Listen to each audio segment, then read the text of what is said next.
ఉగాది పచ్చడి ఎలా చేసుకోవాలో తయారు చేసే విధానం.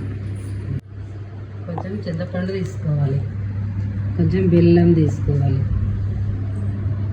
దాంట్లో కొంచెం కారం, కొంచెం వేప పూత, కొంచెం సాల్ట్ అన్నీ వేసుకో.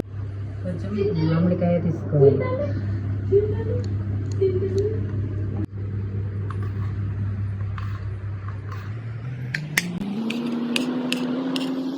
ముందుగా చింతపండు బెల్లము నానబెట్టి మంచిగా కలిపి ఒక బౌల్లో పోసుకోవాలి.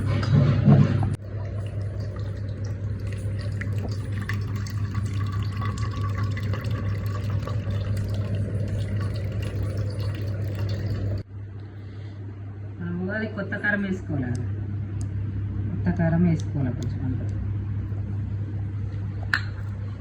అంటూ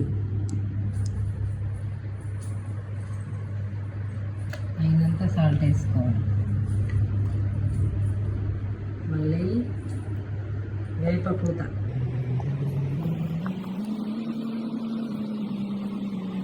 ఇలా మామిడికాయలు మనం ముందుగా కట్ చేసుకున్న మామిడికాయలు ఇందులో వేసుకోవాలి.